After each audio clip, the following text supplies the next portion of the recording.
안녕하세요. 제가 처음에 악력을 잴 때 53이 나왔는데 지금까지 그 이상을 찍은 적이 한 번도 없어요. 오늘은 49 나왔고요.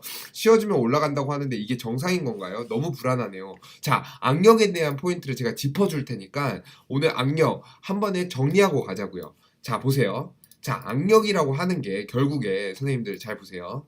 우리가 손을 이용해서 악력의 기록 그리고 악력의 기계를 측정 형태를 통해서 기록을 측정을 하게 됩니다.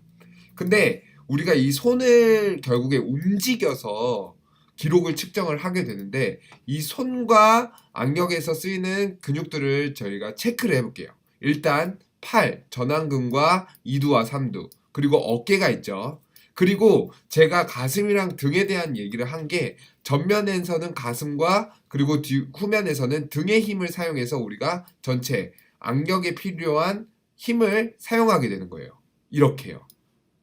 그래서 제가 근력에서 가장 중요한 포인트는 뭐라고 그랬죠? 신체 부위 중에서 큰 근육에서 큰 힘이 발생한다라고 말씀을 드렸잖아요. 바로 그 포인트가 이 악력 기록 측정 형태에서 그대로 도입이 되는 겁니다. 자, 우리가 지금까지는 손으로 기록을 측정을 하기 때문에 이 손에 필요한 보이는 이 전완근과 2두, 3두 요 부분에만 집중을 했던 거예요. 왜? 우리가 팔로 기록을 재니까. 그런데 이 팔에 힘을 주기 위해서는 보이지 않는 큰 근육들이 있었던 거죠. 어떤 근육이요? 자, 가슴. 그리고 사실상 이 가슴의 근육을 지탱해주기 위해서 이 상복근의 힘도 같이 사용이 되게 됩니다. 그리고 후면에서는 등과 허리. 즉, 지금 여기에 보이는 이 근육들을 후면에서는 사용을 하게 되어야지만 우리가 팔에 힘을 더 강하게 줄 수 있게 되는 거죠. 그렇게 돼야지만 악력을 측정을 할 때 이 손에 강하게 힘을 줄 수 있게 되는 거예요. 자, 다시 한 번만 정리해 볼게요. 자, 우리가 결국에 손으로 기록을 측정합니다. 그러기 위해서는 팔에 힘이 필요해요. 그런데 팔의 힘을 강하게 쓰기 위해서는 무슨 큰 근육이 필요하다고요? 가슴과 상복근, 후면에서는 등과 허리, 이 부분이라고요.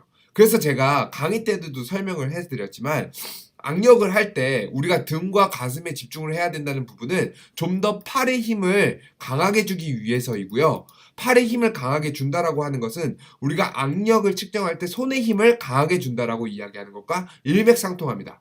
그래서 악력을 기록을 잴 때 제가 자꾸 큰 근육, 가슴과 등, 허리 그곳에 집중을 하라는 얘기는 이 근육들을 잘 사용해야지만 처음에 팔의 힘을 더 강하게 사용할 수 있고 그래야지만 손의 힘을 더 강하게 줄 수 있기 때문이에요. 그래요. 근데 보통 운동을 하시는 분들은 악력을 측정하는 분들은 보이는 부분이 이 손이니까 손과 연결된 건 바로 팔이야. 그래서 난 팔 운동만 열심히 할 거야. 좋죠. 팔 운동 열심히 하는 거 너무 좋습니다. 그런데 팔 운동을 할 때 가슴과 등까지 신경을 써야 된다는 부분이에요. 그래서 제가 팔굽혀펴기 할 때도 계속 등과 가슴에 대해서 얘기를 했던 건 등과 가슴에 힘을 준 상태에서 팔에 힘을 줘야 된다는 거죠. 왜? 팔의 힘을 더 강하게 갖고 가기 위해서 큰 근육에서 큰 힘이 발생되는데 팔과 연결된 부분이 바로 가슴과 등이기 때문에 그래요. 아시겠죠? 그러니까 JCS 선생님 같은 경우는 지금 53이 나왔는데 49가 나오고 53이 더 이상 안 나왔다는 얘기는 53이 나왔을 때는 가슴과 등 근육에 힘을 먼저 줬기 때문에 그래요. 가슴과 등 근육에 큰 근육에 먼저 힘을 주고 그 다음에 팔과 손에 힘을 줬기 때문에 53이 나왔던 건데 아마 49가 나왔을 때는 나의 포커스를 팔과 손에만 집중을 했을 거란 말이에요. 그러니까 제가 말씀드린 것처럼 팔 운동을 할 때 물론 팔 운동을 함으로써 악력의 기록이 높아집니다. 맞아요. 근데 팔 운동을 할 때 가슴과 등 근육, 즉 큰 근육에서 큰 힘이 발생한다라는 그 이론, 근력 운동의 그 코드를 정확하게 짚고 넘어가셔야 된다는 부분이에요. 아시겠죠? 대훈쌤이랑 JCS 선생님이랑. 아시겠죠?